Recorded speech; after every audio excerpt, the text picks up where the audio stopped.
Now we're going to deal with 6 motions on transport, tourism and sport, and we have about 7 minutes to do it. So the mover of motion number 27 in the name of Wexford Town Branch, George.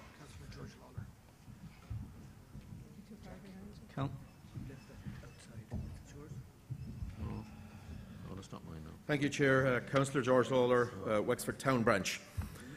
Delegates, the looming spectre of Brexit poses a myriad of risks to the Irish economy and dangles like a knife over many Irish jobs.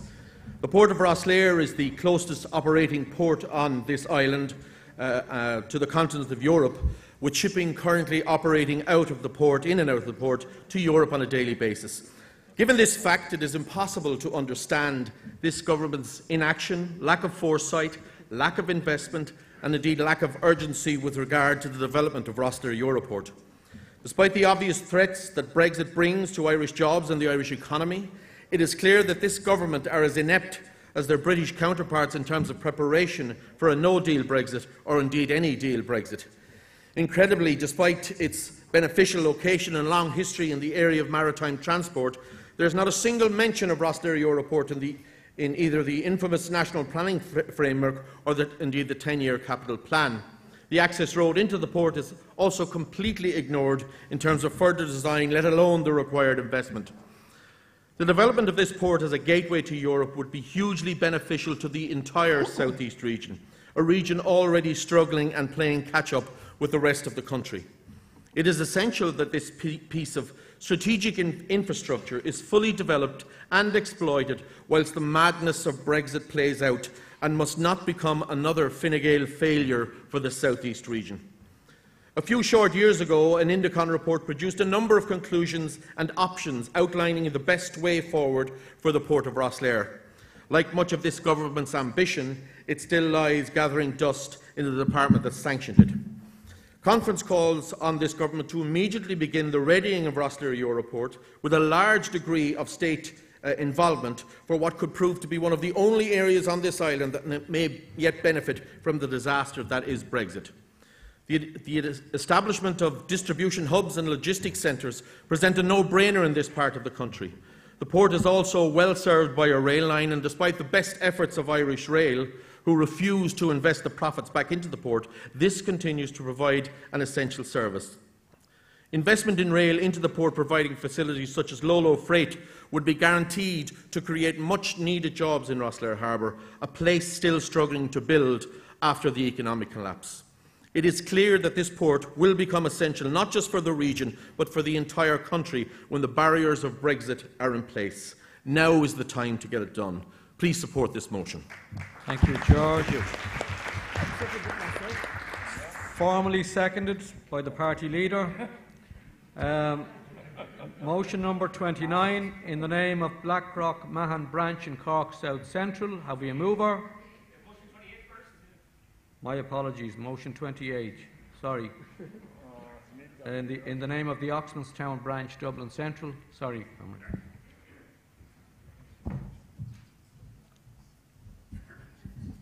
Sean Lynch, Oxmanstown Branch. I'll be brief as I know we don't have much time. Thanks, Chair. It's only by prioritising public transport, cycling and walking that we have a chance of actually achieving a transport system that is sustainable and that serves our people. For too long, transport in Ireland has been dominated by serving the needs of private cars, but it's just not possible for everyone to travel by cars in the cities all the time. We've already seen cycling increasing in popularity hugely in the last few years, but if we want to move to the next level and change Dublin in particular to a cycling city, we need to build a network of segregated cycle lanes. The actual cost of this overall in terms of transport costs, infrastructure costs would be quite low, but it would make a huge difference.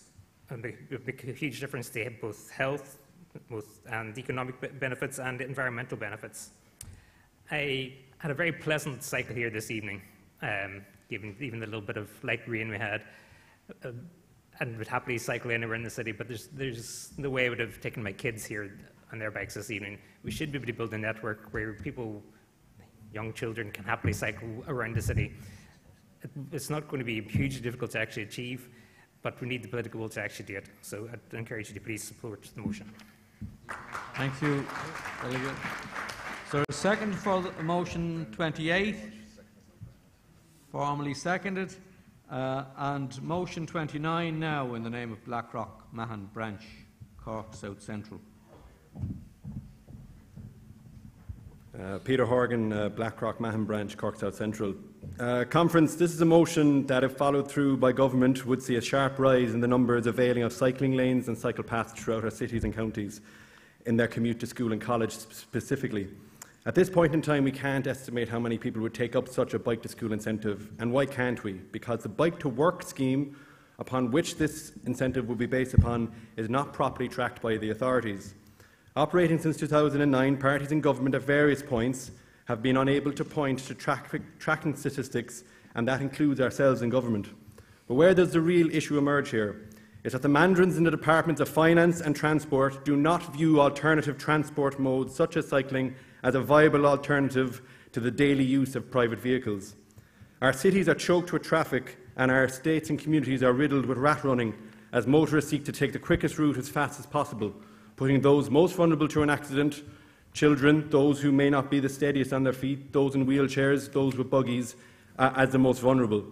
This motion could see a significant reduction of commuter traffic, especially for those engaged in school commuting. The census showed that in my own area of Cork City, taking in Mahon, Blackrock, Ballintemple, Banalock and Douglas, 66% of those commuting to school or college do so in private car. That's just over 6,000 people. How many of them commuted on bike? 1.3%, or 121 people.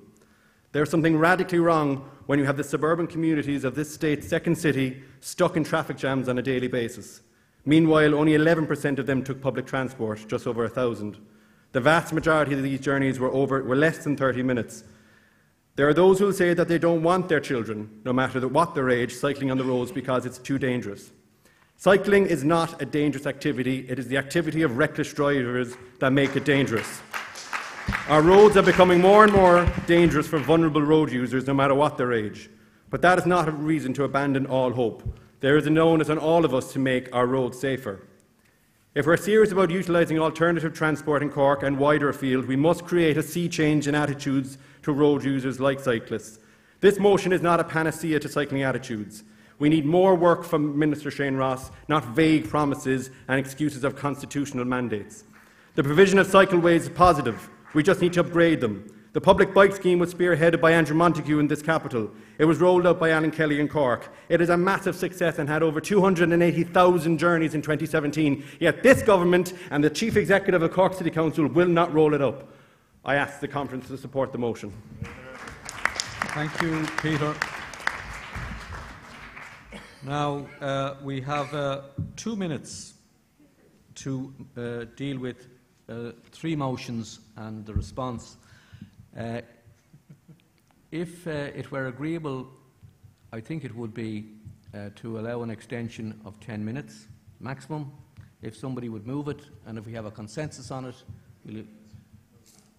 It's proposed by somebody, the delegate's name, Sean O'Hargan, seconded by Joe Costello. Is it agreed unanimously? Agreed. So I invite the mover of motion number 30 in the name of Cork North Central Constituency Council, and would the mover of motion 31 in the name of North Dublin East Wall Branch be sitting up at the front, and similarly motion number 2 Silver Mines Branch. Sorry, I'm right. No pressure. John Maher, Chairperson of Cork North Central and local election candidate for Cork City North East Ward. For those who don't know, the Cork North Ring Road, it was designed in 07-08. It's 22 km in length and includes an east and a west section. The Ring Road is a crucial part of infrastructure to counterbalance various areas such as housing, education and business between Cork's north side and south side. Currently in Cork, private developments are happening on the south side, third level education is happening on the south side, and the majority of business is happening on the south side. By allowing the Cork North Ring Road to happen, we will allow Cork and Munster become a counterbalance to Dublin. We will open up accessibility to the port and airport to the people of the north side of Cork and of Munster. We will protect Northside communities, such as Mayfield, Ballyvaland, Glen, Glanmire, from high levels of dangerous traffic going through their communities each day. We will allow them to go to work, go to school, collect their kids from soccer, or buy a bottle of milk in an acceptable time. Currently, it's taking 25 minutes to do something that would take 5 or 10.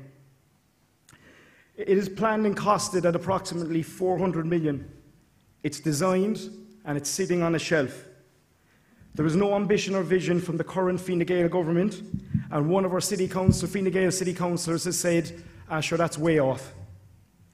I am asking conference to vote in favour of our motion to help create businesses on the north side, which will help address the high levels of unemployment, to protect north side communities, and to develop Cork's north side, Cork City, and Munster as a region. And when we do it, I propose we build both east and western corridor, and not just accept second best by choosing one of them. We need to build infrastructure that's future-proofed. I urge you to vote in favour of the motion. Thank you. Thank you, John. Now, is there a seconder? Is the motion formally seconded? Formally seconded. Motion number 31 now, in the name of the North Dock East Wall Branch, Joe Costello. Thank you, Chairman. This motion is about transparency in the procurement of the state-funded school transport system. It's quite a major industry. Last year, 190 million was spent on 170,000 school children and 12,000 children with special needs and disabilities in the bus sector and in the taxi and hackney sector. And my concern is mainly with the taxi sector. Dublin, Bus Éireann is responsible for the entire procurement, and there seems to be no checks and balances in relation to the actual tendering process, which is an e-tender, in the sense that nobody gets a reply, they get an acknowledgement, but they're never told any reason why they don't get a contract. The contracts seem to be going not to the sole tenders, but to the companies.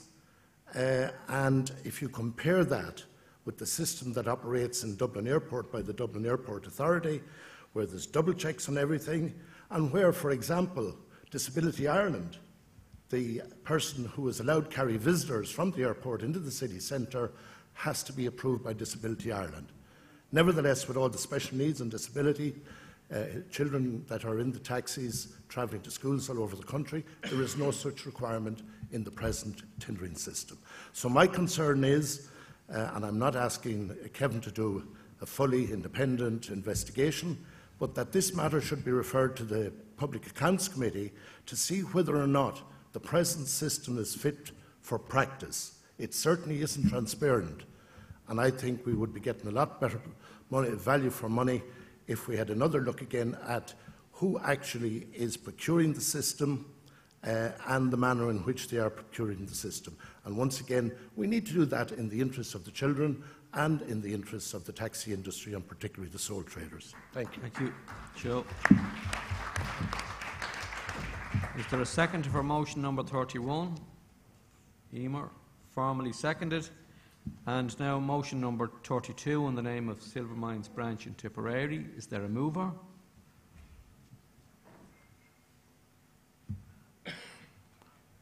Is there a mover? No mover.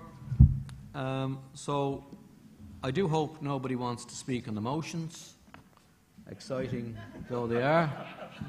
The Speaker.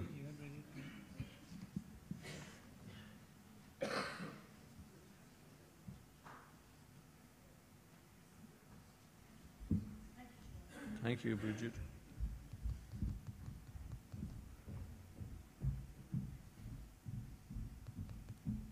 I appreciate you, Chair, giving me the chance to speak to motion 27. I am Bridget Neville, Halligan Neville actually, probably known better as Halligan here, from Wexford Town Branch. I worked in Rosslare Harbour when it was a vibrant harbour. It's not a vibrant harbour now. It had 3 hotels in it. I worked in the Great Southern, and we had 120 to 150 employed in that hotel. on a seasonal basis. That's just one hotel that's gone. There's a small hotel there now. Apart from the side of the ships and the port, and that's very important, employment has to be vibrant in that community. It has to be got back again. And I implore that we try and fight to fight for that port. It's an important port to Wexford, it's an important port to Ireland, and it's an important port to Europe. It's just there on the verge to everywhere. And I advise you and implore you to support this motion. Thank you. Thank you, Bridget. Now I want to call on Senator Kevin Humphreys to respond to the debate. Kevin Humphreys. Thanks, Jack, and I got the warning that I have to do it under 3 minutes, and thanks out to everybody in the room for your patience. In relation to motion 27, I very much support it, and not just because the party leader is sitting there to my left, but Russell Airport is a vital infrastructure to this country. We are facing a grave threat in relation to Brexit. We should be making those plans. Russell Air should be part of the plan in relation to Brexit and access to our European markets. And I wish I brought a message of hope to the conference room that the Minister actually cares. But the Minister probably couldn't find his way to Dublin Port, so I don't really expect him to be able to find his way to Russell Airport. He's more interested in judicial appointments than the ports and our key infrastructures, and in climate change just goes over his head. But unfortunately, that is Minister Ross. Motion 28 and 29 deals with sustainable transport and in cycling and walking and access to work. Can I say I'm very proud to be in the hall of Andrew Montague, who started in 2004 putting cycling back on the agenda in this country by proposing Dublin bikes. And a lot of Dublin councillors were proud to support and back him, and hasn't it worked well? Now we see most cities and towns in Ireland looking for the template that Andrew worked and developed in Dublin. And we need to spread that, because cycling is a key transport mode, and it's been proven that way in Dublin and Cork and anywhere that it's tried. So Peter Horgan raised the issue and has been fighting for this in Cork, and I think this is the way to go. We have to make those cycling ways and cycling safe. And the last real investment in the Greenway was made by Alan Kelly when he was Minister, and we have the Waterford Greenway today, thanks to the foresight and the investment of Alan when he was there. And Sean, I thank you very much for bringing forward the motion.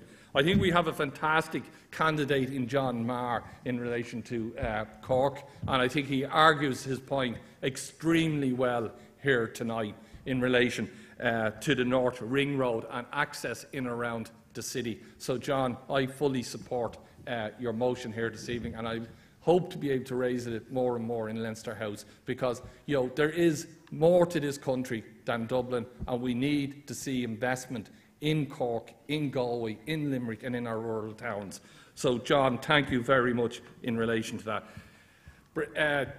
Joe, transparency has to be put in there, and certainly we will do, and I'll talk to Alan, who's on the Public Accounts Committee, and let's see how we can raise that, because we need transparency in all the contracts that the state puts out there, and if that transparency isn't there, it undermines the whole system.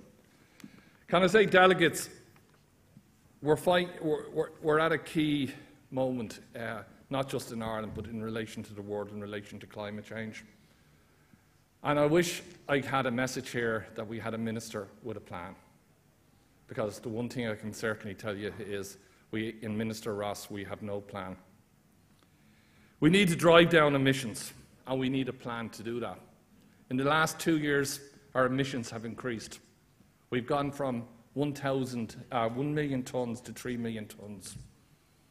And Minister Ross has brought forward no plan in relation to sustainable transport, in relation to investment in public transport. And it's disheartening and disappointing when he comes into the Senate to discuss these real key issues. And he is factually wrong when he starts to talk about it in the Senate. Factually wrong. He doesn't get his ministry. He doesn't get that we need sustainable public transport, or we need a plan for that. He just doesn't get it. And it's so disappointing that we haven't got a sustainable public transport system in this country. We have the National Transportation Authority rolling out Bus Connect, and Brendan said it in his opening remarks. He's making a submission to himself. He never got briefed. He doesn't understand it. He stands up in South County Dublin and says, I'm not in charge of this. I'll get on to them. I'll bring them in and talk to them. We need a minister with a vision that wants public transport, wants Irish Rail to work, wants proper carriages and proper engines and electrification of the rail system. That's just not going to happen under Minister Ross. That's not going to happen under Fine Gael, because they don't believe in investing in public transport and a public service that services everyone. Now, Jack, I'm going to a lot more to say, but I did give a commitment that if you ran over, we'd deal with this session. But I can give a commitment here tonight to you, comrades, is that we will drive change. We will highlight at every opportunity the minister's inaccuracies. He doesn't care, but we do. We need a transport system that will reduce our carbon emissions, that will save the planet, that will avoid millions of euros in fines to this country, and the sooner he's gone, the better. Thank you, Kevin. I'm going to vote on those motions now. I'll put them to the vote. Motion number 27, all in favour, please show. Against? Deem the motion carried. Motion 28, all in favour, please show. All against? I deem the motion carried. Motion 29, all in favour, please show. All against? I deem the motion carried. Motion number 30, all in favour, please show. All against? I deem the motion carried. Motion number 31, all in favour, please show. All against? I deem the motion carried. There was no mover for motion number 32, so the motion falls.